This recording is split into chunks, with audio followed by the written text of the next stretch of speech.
Hello everyone, it's Seth, probably better known as Saffron Olive, and it's time for another daily dose of Lord of the Rings Tales of Middle-earth spoilers, and today we got a lot to talk about. We got maybe my favorite new commander from those and a bunch of other stuff, which means we should probably jump right into it. Start talking spicy new Lord of the Rings cards. Before we do, a couple of quick reminders. First, if you need any of these cards, you can snag them from our sponsor Card Kingdom over at cardkingdom.com/MTGGoldfish. And number two, if you want to keep up on all the latest spoilers throughout the day, you should head on over to MTGpreviews.com. Anyway, let's talk Lord of the Rings. Oh yeah, before we get into the cards, there's one other piece of news that I just had to mention. So, as you probably know by now, one of the biggest stories about this Lord of the Rings set is the One Ring itself. The One of One, the One Ring, where there's only one copy in existence. There's been a lot of speculation about just how expensive this card will be. Right now in Magic, the most expensive card of all time is a Black Lotus that was graded, I want to say 10, that sold for just over $500,000. And there's been a bunch of offers floating around on the internet for the One of One, the One Ring. People saying 50,000, 100,000, 150,000. Well, as of last night, there's a new offer on the table with Cassius Marsh offering $500,000. I am putting a $150,000 bounty on the One Ring. If you secure the card, I will fly you out to California, show you a good time, and most of all, make sure you get paid. Plus a trip to California to sell the card and have a good time while you're out there. So there is a very realistic chance at this point that the One of One, the One Ring is going to be the most expensive Magic card in the literal history of the game. Going to beat out graded 10, graded 9 Black Lotuses from 30 years ago, the most powerful card in the game's history. So I wanted to mention that because it's pretty interesting. And I also wanted to ask, let's say you win the lotto, you crack a booster pack, you see the One Ring staring back at you. Would you take the offer? Would you take the $500,000 offer on the table? Or would you do something else with it? Would you throw it in a volcano? Would you try to auction it off and get even more money? Very curious what you would do if you were the one that opened the card. But anyway, enough rambling about $500,000 pieces of cardboard. Let's talk some new Magic cards.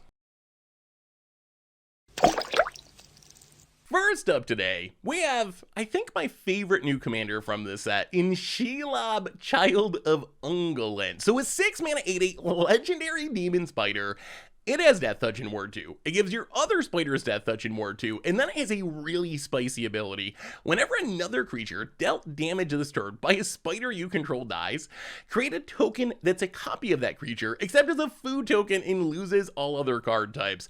So Shelob, I think this is just the new best and most exciting spider tribal commander. That last ability is so cool. So the way this works, I saw some confusion about the loses all card type thing. All that's saying is when you kill a creature with a spider and you get the food token, it's not a food token that's also a creature. It's just a food token, but you're still going to have all the abilities on the card you kill. If you kill a Muldrifter, when the food token enters the battlefield, you'll draw 2 cards. If you kill a Dark Confidant, the food token will have its static ability where you're drawing cards and losing life on your upkeep. So you still get all the abilities on the creatures you steal. One of the challenges of this reminds me a little bit of Merkle. Merkle is another huge high-end commander that when creatures die, you get enchantment versions of them. Does a lot of the same things. The big twist is Merkle works with your own creatures. It's more of an aristocrat style commander where you want to sack your own stuff and get enchantment versions of them.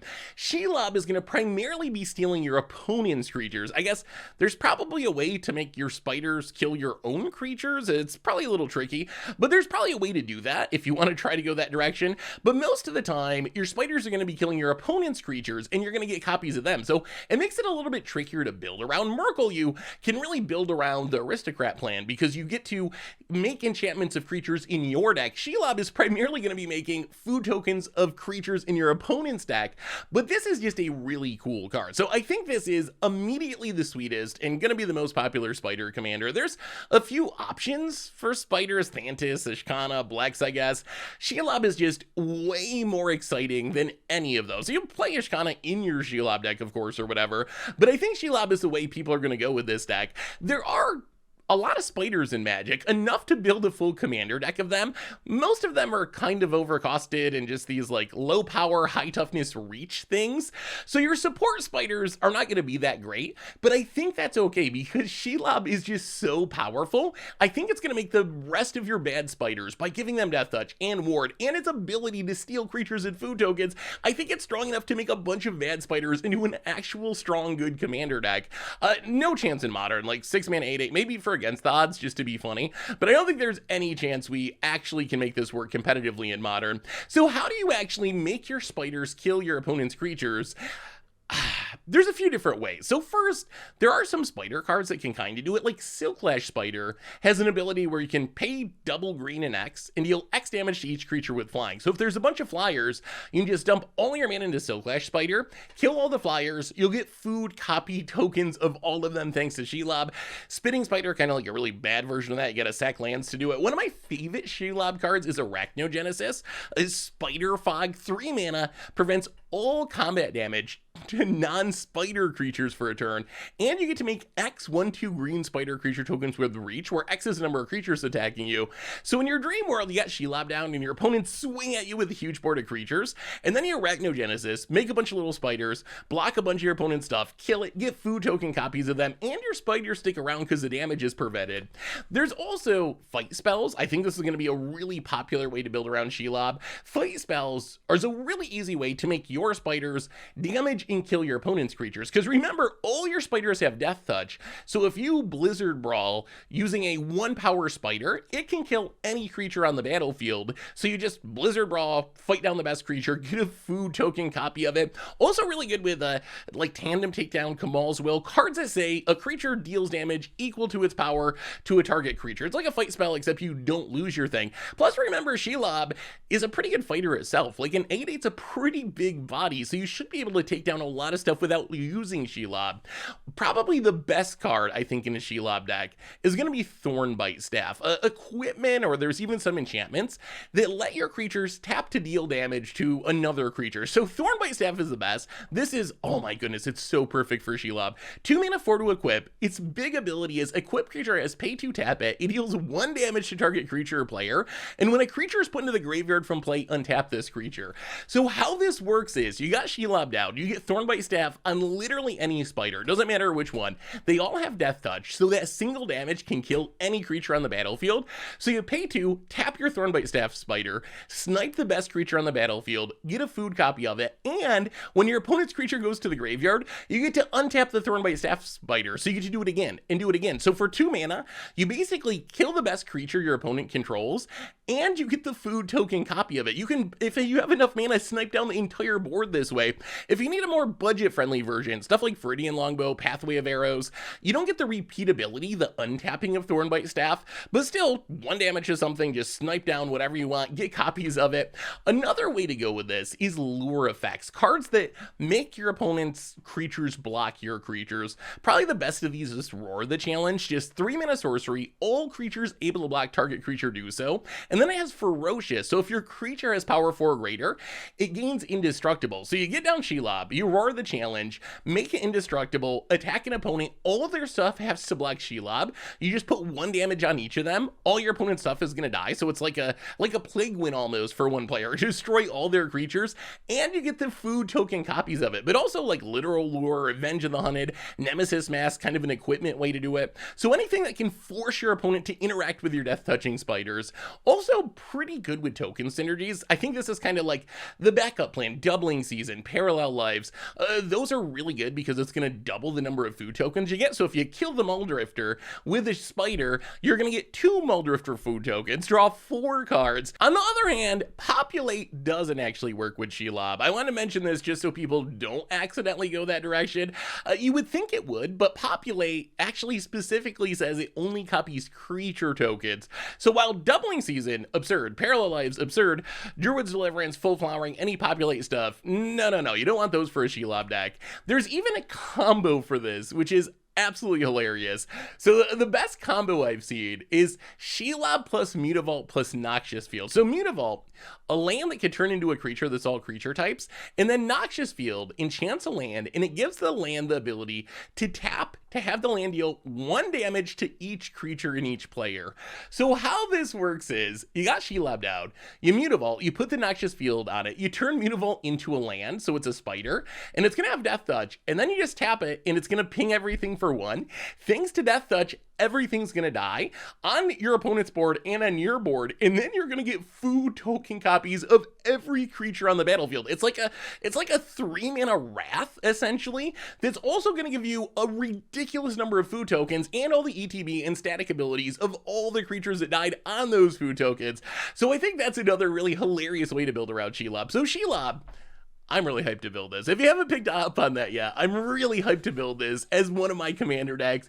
It looks really fun. It's super unique. It supports a janky tribe. It's got a bunch of weird synergies. I just absolutely love this card. One of my all-time favorite cards from this Lord of the Rings set. Next up, we got a new anthem, and this card is actually legit scary. Flowering of the White Tree. So, double white mana, legendary enchantment, says legendary creatures you control get +2/+1 and have ward 1. Non-legendary creatures you control get +1/+1. So we've seen many cards like this in the past. A glorious anthem, just 3 mana, give all your stuff +1/+1. Honor of the Pure gives your white creatures +1/+1. Day of Destinies for 4 mana gives your legendaries +2/+2. Flowering of the White Tree is the best of these by a pretty significant margin. Like, it's a glorious anthem that's cheaper, and also almost a Day of Destinies that's way cheaper. The only downside to the card is it is legendary, and if you've ever seen anthem decks in 60 card formats, you're usually playing 4 copies of the anthem. Like, you really want to draw them, and Flowering the White Tree is going to be a little bit awkward there, so there is some legend rule concerns. But discounting legend rule concerns, this is the best anthem we have ever seen, period. So in Modern, I'm actually kind of scared of this card. Consistency is a concern, but can you imagine, like, turn 1 Ragavan, turn 2 Flowering of the White Tree, your Ragavan suddenly a 4/2, and it has ward 1, so it's not going to die as easily? That is a really frightening start. We've talked before about the possibility of building a legendary aggro deck, and I think this is another important piece of it. Like, if you look at what we have in Modern to make this work, there's a bunch of legendary 1-drops. Ragavan, Isimaru, Surgo, Kytheon, and then you got stuff like Mary and Thalia that work well with the plan. Mox Amber lets you dump your hand super fast and get off to quick starts.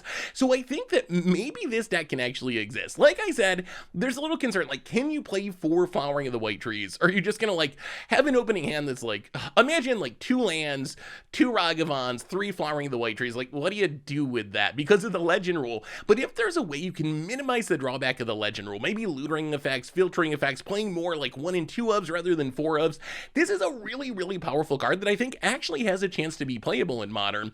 In Commander, the downside is anthems don't really see that much play. Like Glorious Anthem, Honor of the Pure, even Day of Destiny, they're just not really heavily played. Giving your entire team +1/+1 just isn't that beneficial in a 40 life format.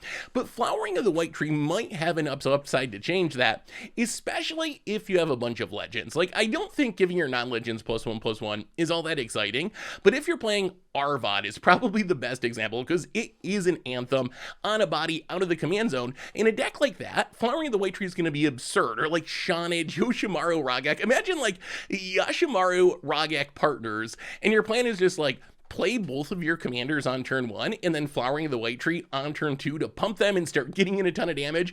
That's a really sneaky, potentially powerful aggro legendary theme deck for commanders. So I think there is some potential in Commander. And in Commander, you know, I play 1-ofs anyway, so there's really no drawback to this being legendary, unlike in Modern, where being legendary is a big concern. So Flowering of the White Tree, I think it might be the best anthem that has ever been printed. Like, yeah, legendary is a drawback, but outside of that, this is a really powerful card that I think has a home in legendary-themed commander decks, and it might even be able to help create a new Modern deck built around flooding the board with cheap legends. We also got a new 3-mana mana rock in, my god, Phial of Galadriel. So, 3 mana, legendary artifact. It says, if you would draw a card while you have no cards in hand, draw 2 cards instead. If you would gain life while you have 5 or less life, gain twice as much life instead. And it taps to add a mana.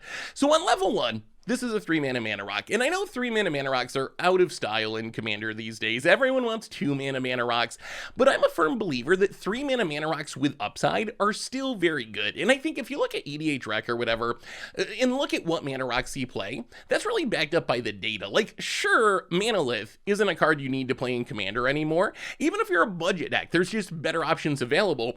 But Midnight Clock, or Cursed Mirror, or the Celestis, or Decanter of Endless Water, or Glittering Stockpile, cards like this are still very good. Even though they're 3-mana mana rocks, they have enough upside that these are staples in Commander decks that you want to play in a lot of decks. So the question is this card, does it have enough upside to make you want to play a slightly inefficient mana rock? Like, if your mana rocks are going to be 3 mana rather than 2 mana, they got to have enough upside to make up for that. And I think the answer here is probably not.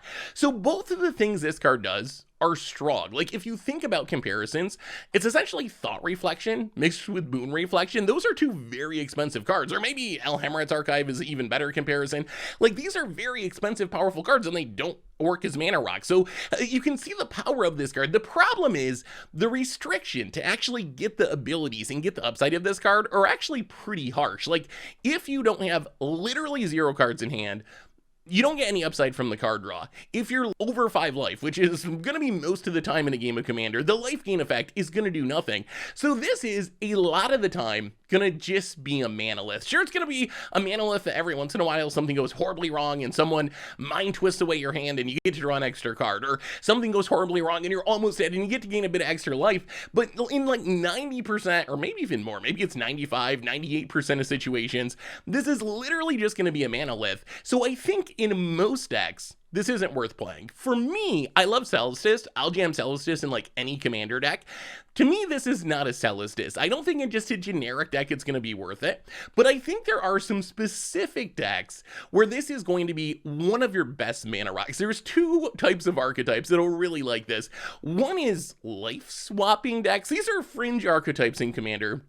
But like Selenia Dark Angel or Evra Hycon Witness, these are commanders. They want you to intentionally lower your life as close to 0 as possible, because then you're going to like reverse the sands to steal someone else's life total. You're going to soul conduit to exchange life totals or access immortality. And a little note here about how this actually works. So if you read the ability on Phial, if you would gain life and you have 5 or less life, you gain twice as much instead. So something like soul conduit, it doesn't say gain life, it says 2 players exchange life totals. But let's say you get yourself down to 1 life, your opponent's at 40 life. When you exchange life totals and you go from 1 to 40 and your opponent goes from 40 to 1, that counts as life gain for you. According to the rules of Magic, that is actually life gain. So if you have Phial on the battlefield, you're not going to go from 1 to 40, you're be gaining 39 life, so you're actually going to gain 78 life. So you're going to go from 1 to 79. So in those situations, I think this is going to be a really, really strong card.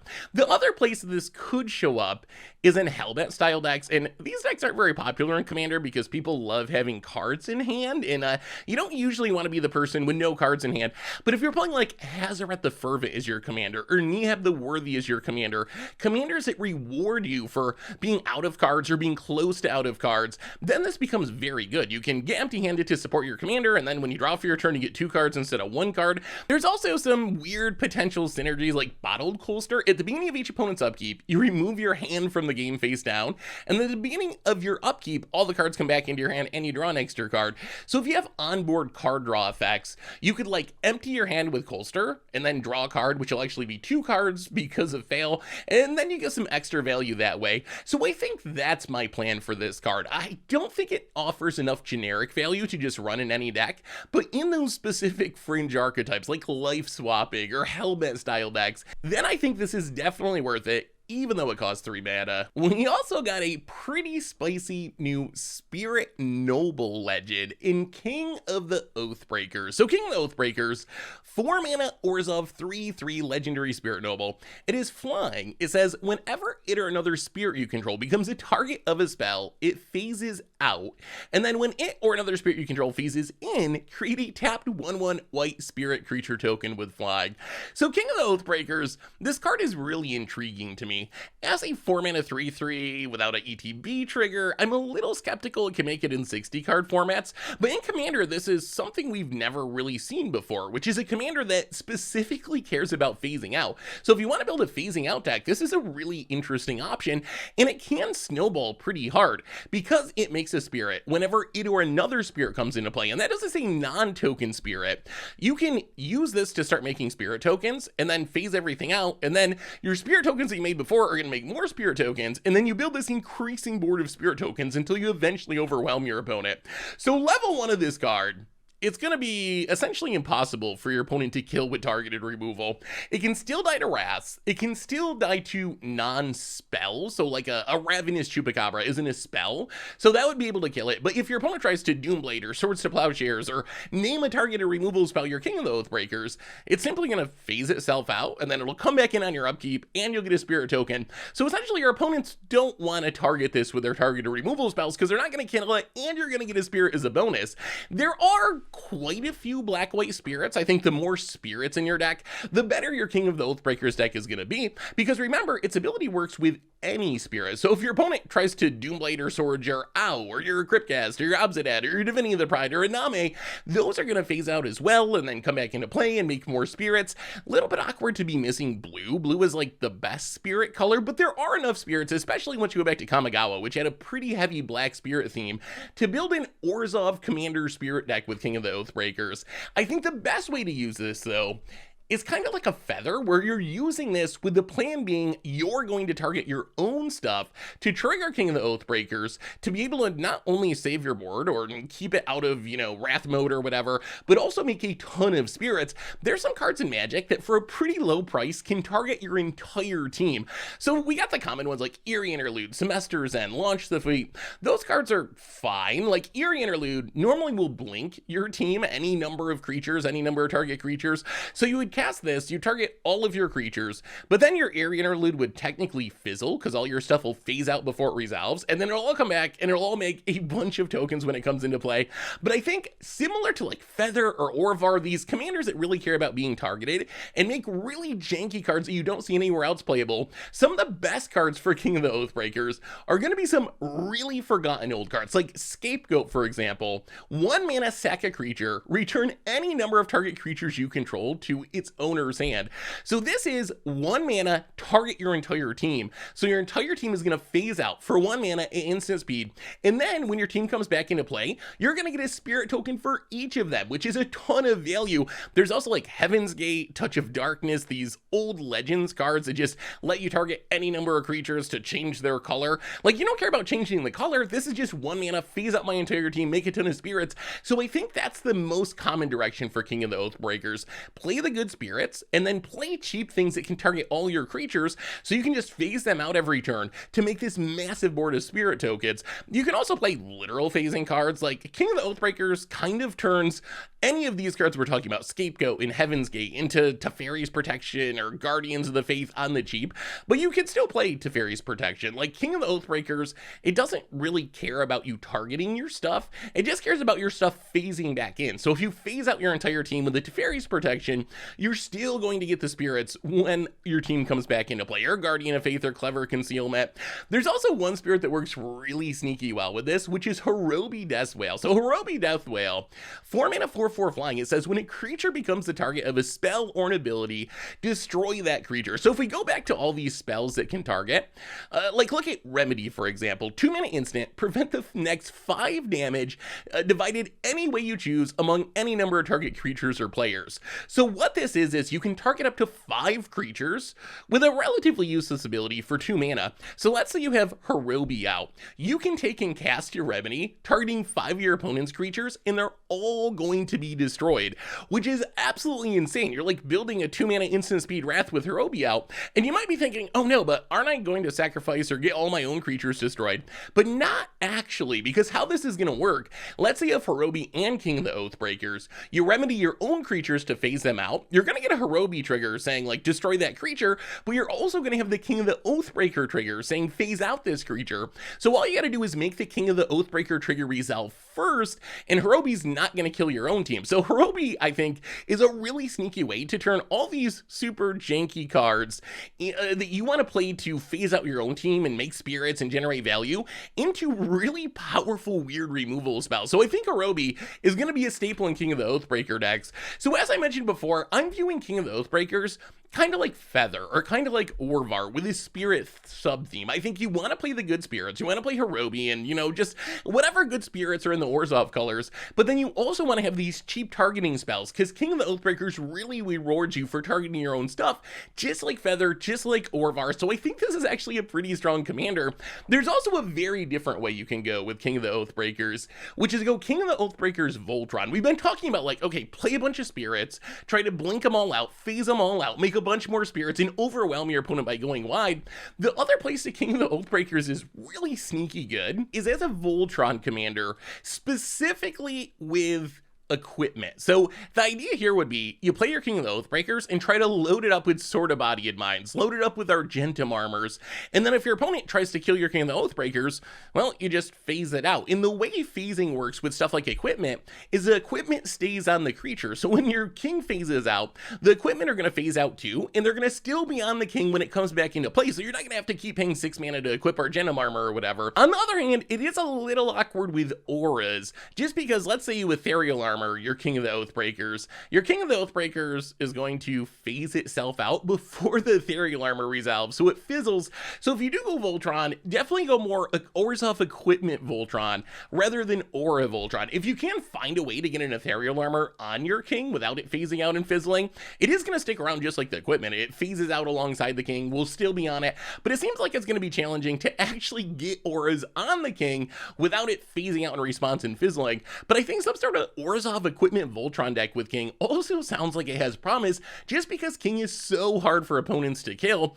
As far as Modern, as I said, you could try to do something similar, like 4 mana is kind of a lot. You do have Stoneforge, but I think the bigger issue is, as we mentioned before, King only specifically cares about being targeted by spells, which means a Fury just wipes it out and it doesn't get to phase out. A Solitude just wipes it out. So some of the most heavily played creatures in Modern happen to be removal that interact really well with the King.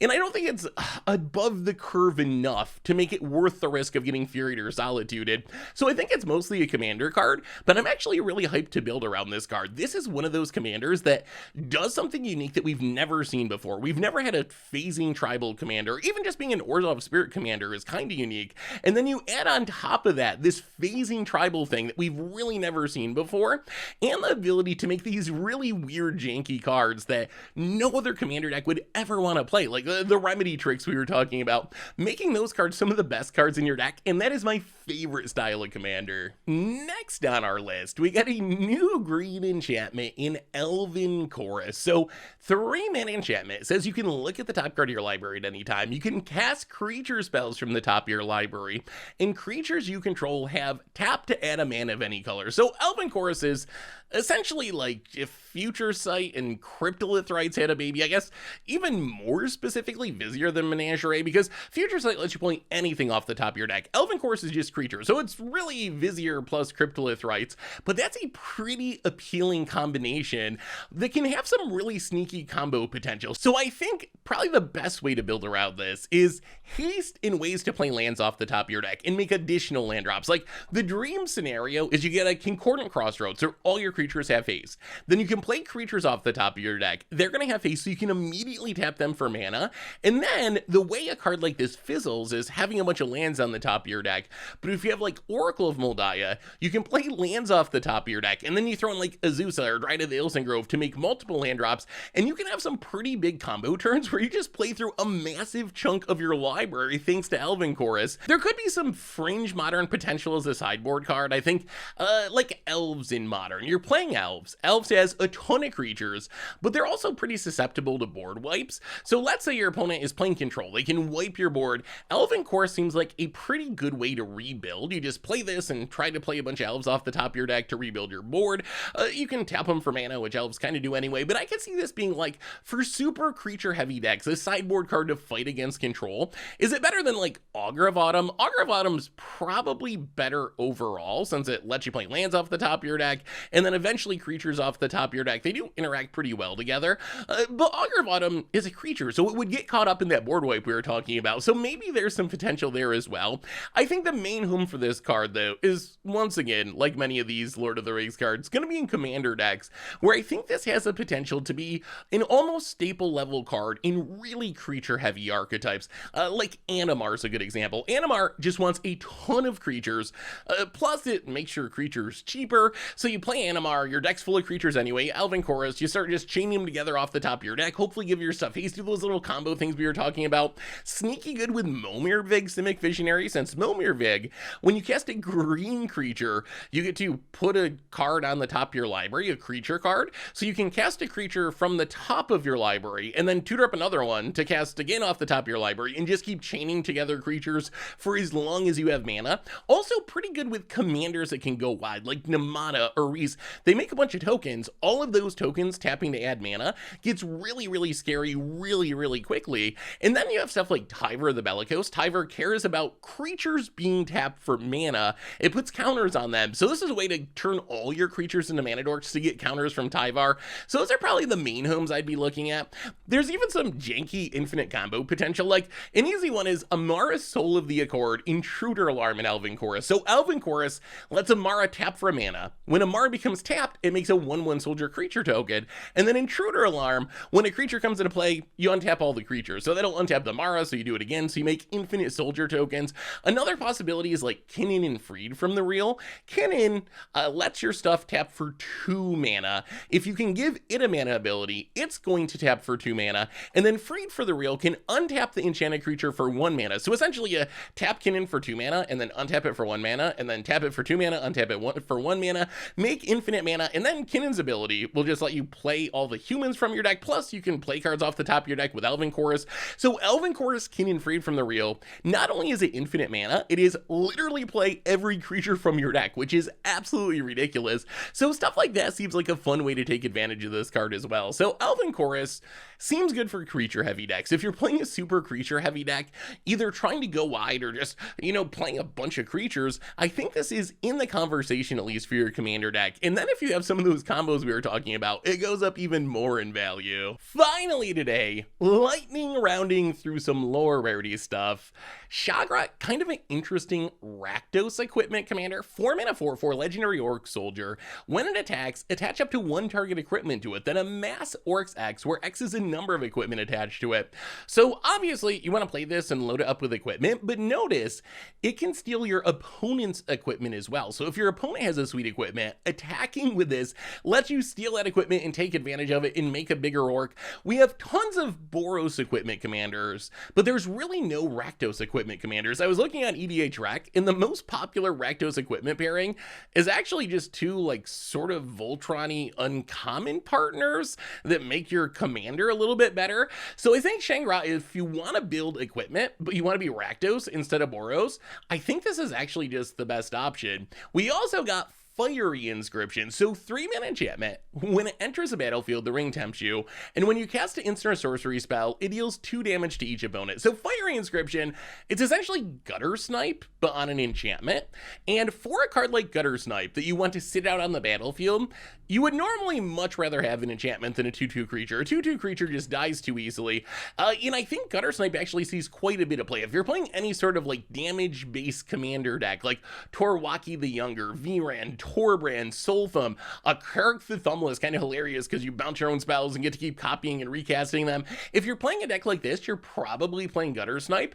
Now you're probably playing Gutter Snipe and Fiery Inscription, since this is a really nice backup plan that is arguably just even better than Gutter Snipe. We also got the Mouth of Sauron, a 5 mana 3/4 legendary human advisor. It says when it enters the battlefield, target player mills 3 cards, then you amass Orc's X, where X is a number of instant sorcery cards in that player's graveyard.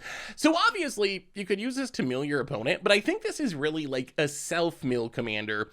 Its ETB trigger is essentially invade the city, which can be a pretty popular card. Like if you were aggressively self-milling and playing a deck with a lot of instants and sorceries, this can be a 5 mana 3/4 that is also making a 10/10 or a 20/20. And then if if Mouth of Sauron dies, you can do it again. You just cast it again from the command zone. So I don't think this is a busted commander, but if you're looking for kind of a mid-power self-mill commander, I think the Mouth of Sauron is actually kind of a neat spell slingery self-mill option. We also got the Mirror of Galadriel. So 2 mana legendary artifact, you can pay 5, tap it, scry 1, draw a card, but the ability costs 1 less for each legendary creature you control. So if you have 5 legendary creatures, this is just 2 mana artifact that taps, scry 1, draw a card, and you can do that every single turn. I think this is in the conversation is card draw in Legendary Matters commander decks, especially ones that are either creature heavy or not 5 colors. Like this seems at its best in like Captain Sisay, green white, or Doric Nature's Warden. If you're 5 colors, you just have so many options that I don't think this makes the cut. But if you're 2 colors, then this is more exciting. You can use a Sisay to tutor it up. Hopefully you get a few legends on the battlefield. If you think about it, pay 1, scry 1, draw a card. That's not bad. Pay 2 even, scry 1, draw a card isn't the end of the world. So even if you have like 3 or 4 legends on the battlefield, this is a reasonable card. Obviously, a lot worse after a board wipe. If you're paying 5 for this, it's absolutely horrible. So keep that in mind. You do need a lot of legends on the battlefield, but I could see this showing up in some commander decks. On the other hand, we got Entish Restoration, and this card is definitely showing up in a lot of commander decks. So 3 mana instant, sack a land, search your library for 2 basic lands, put them on the battlefield, tap, then shuffle. But if you control a creature with power 4 or greater, instead you search for 3 basic lands, put them on the battlefield, tapped, and shuffle. So if this card looks familiar, it's because it's actually Harrow. It's an upgraded Harrow, because if you have a big creature, you get an extra land out of it, and Harrow actually sees play in a lot of commander decks. I think it's fair to consider Harrow a staple. You don't play it in every deck, but it's really, really popular in a few styles of decks. One is decks that care about lands in the graveyard, like Titania, Protector of Argoth, Multani Yavimaya Avatar. These are commanders that just want lands to be going in your graveyard. So this is a way you can get lands in your graveyard while also ramping. Also very popular with landfall style commanders like Omnath Locutus of Rage, Phaleth, Obum. Any landfall commander just wants these lands entering the battlefield, so Harrow makes the cut. Entish Restoration is just a strictly upgraded version of an already very good card. Just look at these commanders. These are some of the most popular commanders to play Harrow, and they're all, I guess, outside of Obum, but Obum grows stuff with +1/+1 counters, they're all big enough that you're gonna have a creature power 4 or greater just from your commander, so you're pretty consistently going to be getting 3 lands. And when this is getting 3 lands, it is one of the best ramp spells we have seen in a long time. You're triggering landfall 3 times, plus your other synergies, plus your ramping. So I think Entish Restoration in lands in the graveyard style decks or in landfall style decks is just a new commander staple. We also got Lost to Legends, which I don't know if this makes the cut as a removal spell or not. Double white instant, put target non-land historic permanent on top of its owner's library, 4th from the top. So historic permanents, artifacts, legends, and sagas.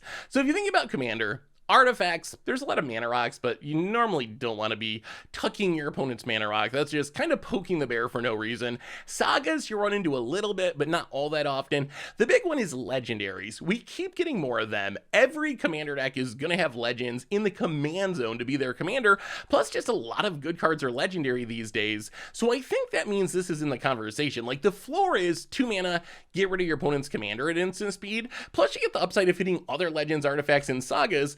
The question is, where does this fit in commander? Like, is it better than Generous Gift, which hits anything for 3 mana and your opponent gets the 3/3 elephant? Is it better than Swords to Plowshares? Maybe. It's not as efficient, but it's a little more flexible, I would say.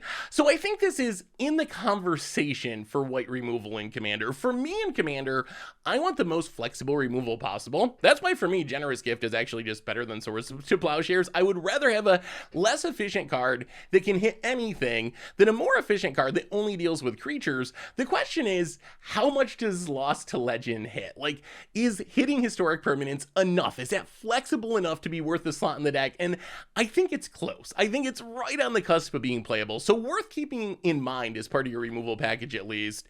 We also got just a ton of other lower rarity stuff, which you can check out over at mtgpreviews.com.